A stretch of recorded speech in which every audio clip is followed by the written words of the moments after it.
사랑하는 성도님, 영혼의 샘물 은혜의 자리 오심을 축복합니다.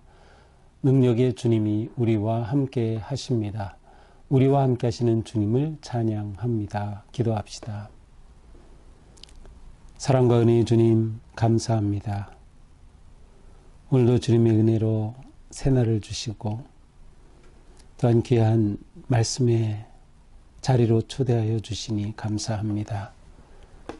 오늘도 주님의 말씀을 통하여 저희의 몸이 새로워지고 마음이 새로워지고 영이 맑아지며 하나님의 진리의 말씀 따라서 나아갈 수 있도록 성령님 함께 하시고 인도하여 주시옵소서. 저에게 주시는 생명의 말씀이 매일매일 우리의 영을 새롭게 하여 주셔서 온전히 주님의 거룩하신 뜻을 따라 나아가는 저희의 삶이 되게 하여 주시옵소서. 예수님 이름으로 기도합니다. 아멘. 오늘 말씀은 아모스 3장 1절에서 8절입니다. 이스라엘 자손들아, 여호와께서 너희에 대하여 이르시는 이 말씀을 들으라. 애굽 땅에서 인도하여 올리신 모든 족속에 대하여 이르시기를 내가 땅의 모든 족속 가운데 너희만을 알았나니 그러므로 내가 너희 모든 죄악을 너희에게 보응하리라 하셨나니 두 사람이 뜻이 같지 않은데 어찌 동행하겠으며 사자가 움킨 것이 없는데 어찌 수풀에서 부르짖겠으며 젊은 사자가 잡은 것이 없는데 어찌 굴에서 소리를 내겠느냐. 덫을 땅에 놓지 않았는데 새가 어찌 거기 치겠으며 잡히는 것이 없는데 덫이 어찌 땅에서 튀겠느냐. 성읍에서 나팔이 울리는데 백성이 어찌 두려워하지 아니하겠으며 여호와의 행하심이 없는데 재앙이 어찌 성읍에 임하겠느냐. 주 여호와께서는 자기의 비밀을 그 종 선지자들에게 보이지 아니하시고는 결코 행하심이 없으시리라. 사자가 부르짖은즉 누가 두려워하지 아니하겠느냐. 주 여호와께서 말씀하신즉 누가 예언하지 아니하겠느냐. 아멘.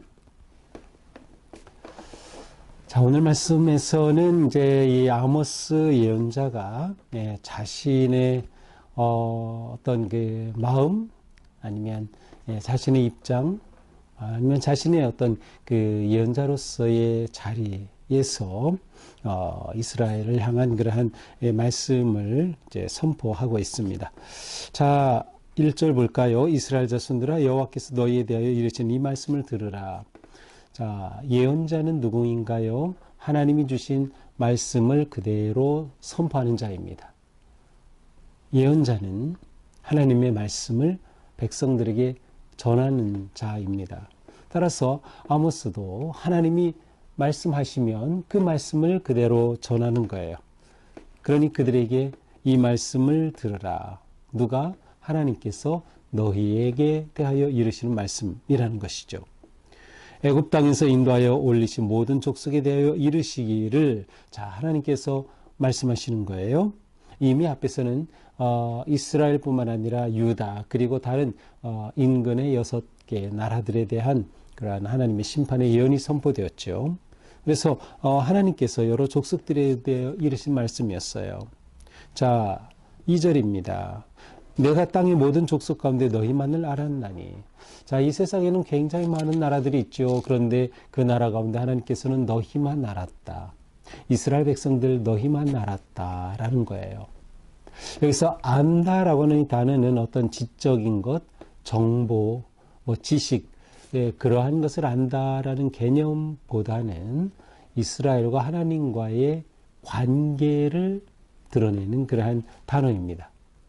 그러니까 이스라엘이 하나님께서 아신 바 되었다는 것은 그렇게 하나님과 이스라엘이 아주 친밀한 관계, 언약으로 맺어진 관계, 신뢰로 맺어진 관계, 하나님의 사랑에 근거하여 맺어진 그러한 관계라고 하는 의미가 담겨 있어요. 그런데 하나님께서는 너희만을 알았다는 거예요. 그러니까 이스라엘은 하나님 앞에 유일하게 사랑받은, 택함받은 언약을 맺은 나라인 것을 표현하는 것입니다. 자, 이러한 특별한 사랑을 받았으면 그만큼 책임이 있는 거예요. 그런데 그들이 하나님 앞에 온전히 행하지 않으니 너희만을 알았던 하나님께서 어떻게 하셔요? 그러므로 내가 너희 모든 죄악을 너희에게 봉하리라 하셨다. 이스라엘을 특별히 택하여 사랑하셨는데 그들이 하나님을 떠나니 너희에게 내가 봉하겠다. 택한 만큼 그들이 하나님 앞에 잘못한 하나님을 떠나고 배반한 것에 대해 하나님이 그에 합당한 보응을 하시겠다는 거죠. 처벌을 하시겠다는 겁니다. 자, 그러면서 3절부터 6절까지는 일종의 질문 형태로 계속 선포됩니다. 7가지의 질문이에요. 자, 어제 본문에서는 하나님께서 이스라엘을 심판하실 때 하나님의 누르시는 그러한 하나님의 압박 앞에 그들이 피할 수 없는 그러한 모습을 7가지로 설명했어요. 근데 오늘 본문에서는 하나님께서 그들을 심판하심에 있어서 7가지의 질문을 던지시면서 하나님의 입장을 보이십니다. 자, 첫 번째는 뭐예요? 두 사람이 뜻이 같지 않은데 어찌 동행하겠으며. 자, 서로가 뜻이 달라요. 목적지가 달라요. 방향이 다른데 어떻게 둘이 동행하겠느냐? 동행할 수 없어요. 사자가 움킨 것이 없는데 어찌 수풀에서 부러지겠느냐? 사자가 으렁거리죠. 먹잇감을 잡고 먹잇감을 움켜쥐는 그것 없이 사자가 으르렁거리지 않는 거예요. 젊은 사자가 잡은 것이 없는데 어찌 굴에서 소리를 내겠느냐?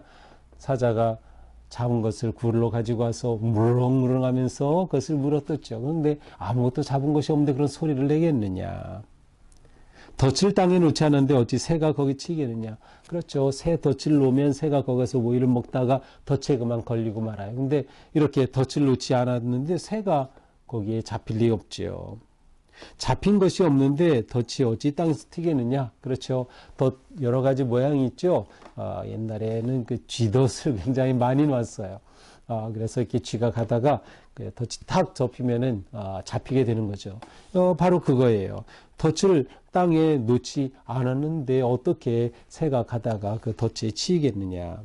잡힌 것이 없는데 어찌 땅에서 튀겠느냐? 그렇죠. 덫이 탁 덮치면서 펄쩍 뛰어오르죠. 잡힌 것이 없이 그렇게 뛰지 않는다는 거죠. 성읍에서 나팔이 울리는데 백성이 어찌 두려워하지 않겠느냐? 그렇죠. 나팔을 불러 경고와 위급한 그러한 뚜뚜뚜뚜 나팔을 불리면 이 백성들이 성읍에서 두려워하는 거예요. 나팔이 울리는데 두려워하지 않을 사람 없는 거죠. 여호와의 행하심이 없는데 재앙이 어찌 성읍에 임하겠느냐? 하나님께서 재앙을 내리지 않는데 어찌 성읍에 재앙이 있겠느냐? 자, 이 7가지의 질문 형태는 모두 무엇을 말하는 것일까요? 반드시 원인이 있기에 이유, 결과가 있다는 것이에요. 이유가 있어야 결과가 있는 거죠.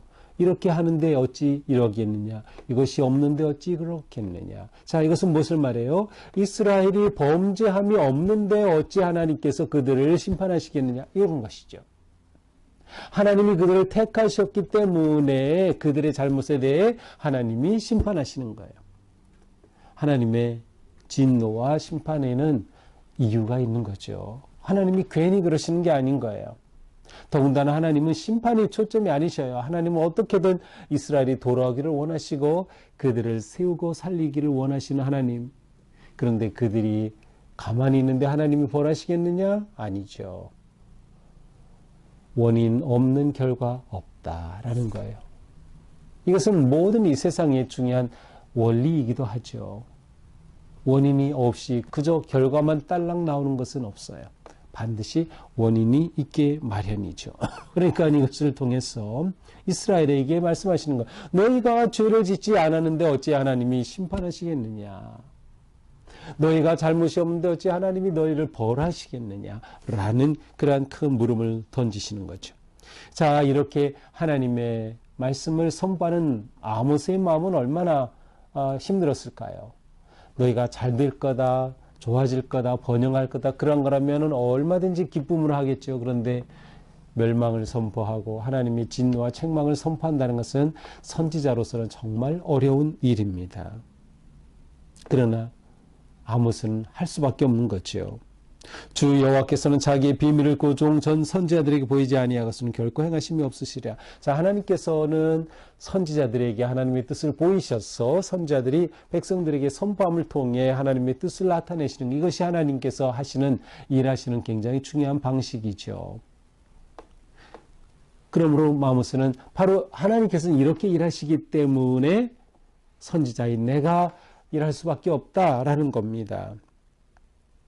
사자가 부르짖은즉 누가 두려워하지 아니하겠느냐? 그렇죠. 사자가 으르렁거린다면 그것을 두려워하지 않을 사람이 어디 있겠어요. 나 주 여호와께서 말씀하신즉 누가 예언하지 아니하겠느냐? 주 여호와께서 말씀하시지 않는다면 누가 예언하지 않겠느냐? 그렇습니다. 하나님이 말씀을 주시니 아모스는 이것이 자기 민족의 하나님께서 진노하시고 불을 내리시고 파괴하시고 멸망시키시는 것임에도 불구하고 하나님이 주신 것이니 자기는 말씀을 전할 수밖에 없는 거, 예언하지 않을 수가 없는 거죠. 바로 아모스의 그 마음의 깊은 부담과 그 책임감과 아픔을 표현하고 있습니다. 자, 이것이 오늘의 말씀입니다. 자, 오늘 말씀을 통해서 우리는 아모스는 내가 침묵할 수 없다. 침묵할 수 없다. 왜? 하나님께서 말씀하시기 때문에. 바로 예언자적 사명감을 그렇게 표현하고 있습니다. 아모스는 침묵할 수 없는 예언자였어요. 이것은 아모스뿐만이 아니라 하나님으로부터 사명을 받은 모든 사람들이 가지고 있는 같은 마음입니다. 우리의 삶은 사명이 이끄는 삶이 되어야 해요. 내 뜻, 내 계획보다 하나님의 소원, 하나님의 뜻을 알고 하나님께서 나를 통해 하시고자 하는 그 일을 이루어가는 거죠. 사명이 이끌어가는 삶. 바로 아모스와 같은 삶이에요. 하나님이 말씀하시지 않는데 어찌 내가 예언하겠느냐. 우리가 하나님의 사랑을 받았으니 우리는 마땅히 받은 사랑에 합당한 삶을 살아야 하는 것이죠. 그러니까 우리는 하나님으로부터 받은 사명, 사랑하는 삶, 섬기는 삶, 전도하는 삶, 예배하는 삶. 이것을 위해 하나님이 우리를 구원하셨으니 우리는 이 사명을 결코 놓치지 말자. 하나님께서 밝히신 하나님의 뜻을 따라서 우리가 살아갈 때 그 삶이야말로 하나님 앞에 거룩하고 귀하고 아름다운 삶이 될 것입니다. 또한 우리는 거룩한 사랑의 공동체를 이루어가야 합니다. 우리는 하나님이 주시는 말씀을 받아서 그 말씀에 따라 세워져 가는 것이죠. 하나님의 뜻은 나 홀로 신앙생활 잘하고 나 홀로 구원받고 이것은 하나님의 뜻이 아니에요. 하나님께서는 우리가 공동체로서 하나님의 가정으로 백성으로서 천국 백성으로서 함께 하나님을 예배하고 하나님의 뜻을 따르며 하나님의 거룩한 나라를 세워가기를 원하신다. 그러므로 우리는 믿음 생활할 때에 나 혼자가 아니라 누군가와 함께하고 사랑의 교제 가운데 속회에 참여하고 사역팀에 참여하고 다양한 하나님의 은혜의 일에 동참하는 것이 너무나도 중요한 일이다라는 것을 기억해야 합니다. 또한 하나님께서는 우리에게 반드시 보응하신다. 우리가 행한 죄와 배반과 악에 대해서 하나님께서는 갚으시는 거예요. 그러므로 우리는 하나님의 은혜 안에 거하기 위해서 끊임없이 하나님 앞에서 돌이키는 거죠. 하나님은 보응하시는 분이시다. 그러므로 우리는 하나님 앞에 돌이키고 회개하면서 우리의 삶을 새롭게 세워가야 하는 것입니다. 결국 하나님의 백성으로 사는 길은 거룩한 삶을 사는 것이죠. 하나님의 뜻에 따라서 바르고 신실하고 거룩한 믿음의 삶을 살아가는 것, 이것이야말로 우리가 매일매일 마땅히 살아야 할 생명의 길입니다. 오늘 하루도 우리의 삶이 하나님의 뜻에 아멘 아멘 순종하면서 오직 하나님께 합당한 그런 거룩한 믿음의 길 승리하기를 축복합니다. 기도합시다. 주님 감사합니다.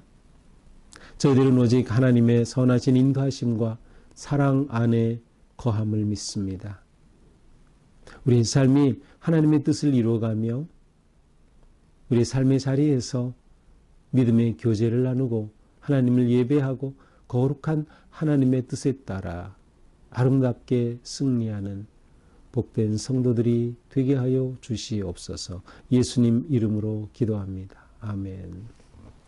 네, 오늘도 주님의 은혜로 우리의 삶이 의롭고 선한 길을 걷는 복된 하루가 되기를 축복합니다. 사랑합니다.